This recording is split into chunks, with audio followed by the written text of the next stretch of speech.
famille Benjamin. Amen. Hey! Papa Fabrice, est Nouveau papa! Nouveau papa! Alléluia! Alléluia! Alléluia! Ton acclamation ne m'appelle pas. Est-ce que tu as fait le mystère? Est-ce que tu as percé ce mystère? Tu n'as pas encore percé. Si tu avais percé ce mystère, tu n'as acclamé plus fort que ça. Alléluia!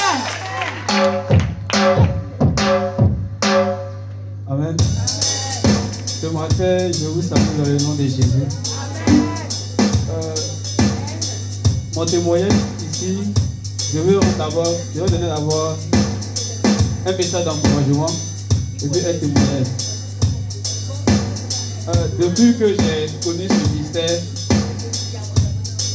il y a certaines choses que j'ai commencé à expérimenter. Parce que depuis, ça fait bientôt 1 an et demi que j'ai déménagé à Ouroboros. Donc, durant les 6 mois, je n'avais pas d'église. Et un jour, Dieu m'a dirigé vers ce ministère. Et depuis que j'ai connu ce ministère, les gens ont voulu que je quitte ce ministère. C'est-à-dire, soit par le biais de mes parents, soit par le biais des personnes qui sont dans l'église. Et il y a une tante, il y a ma grand-mère qui est en Europe, qui m'a dit que de venir rester à Benjamin. Donc, si je m'en vais à Benjamin, c'est comme si je quitte le ministère. Ils n'ont que je ne vais pas quitter Abobo ici, parce qu'il y a des responsabilités dans mon église. Elle m'a dit non, que si je quitte l'église et arriver là-bas, je veux créer mon église, donc je n'ai pas cette possibilité. Et après, vu que le diable a joué sur ce côté-là, il est passé aussi par des frères de l'église. Et concernant la sœur Eunice, qui est ma femme, durant sa grossesse, il y a eu un moment de l'église que Dieu a passé par elle pour me donner une révélation. Et la révélation, c'est que quand elle se met en colère, elle dit qu'il y a le cordon ombilical qui emballe l'enfant dans son ventre.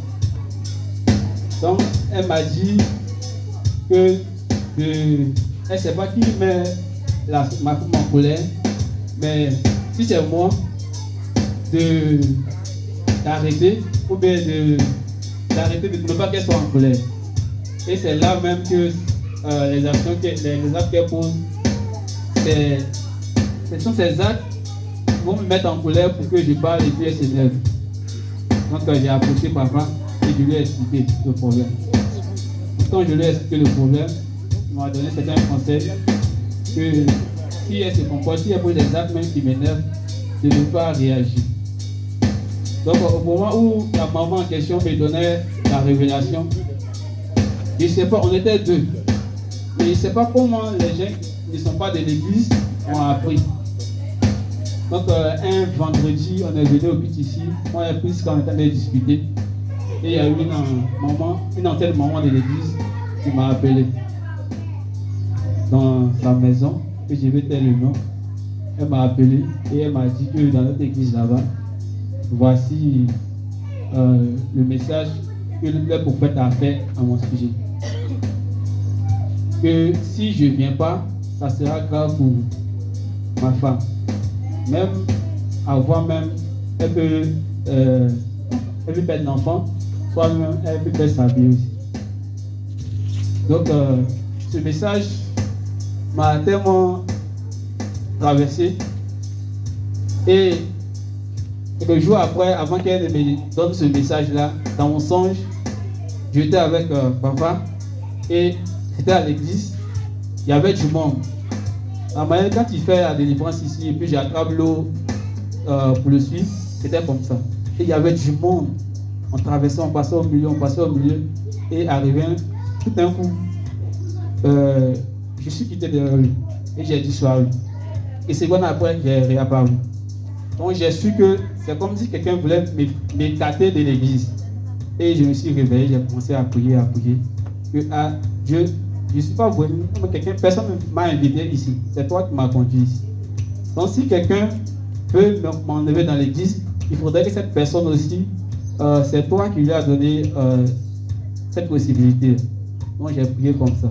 3 jours après, c'est là, la tante m'a appelé. Et elle m'a dit que le prophète a fait un songe et a prophétisé sur moi. Si ma femme ne vient pas, ainsi que moi, elle va perdre la vie, elle va perdre l'enfant. Donc quand je suis sorti de chez elle, je suis venu chez papa et je lui ai dit, que voici le problème. Quand arrivé là-bas, ça, c'est vrai, mais que tu peux être fort mentalement, mais une question de mort, ça tourne l'esprit. Donc, ça a commencé à me troubler. Quand elle pose des actes, je laisse, mais parfois je réagis.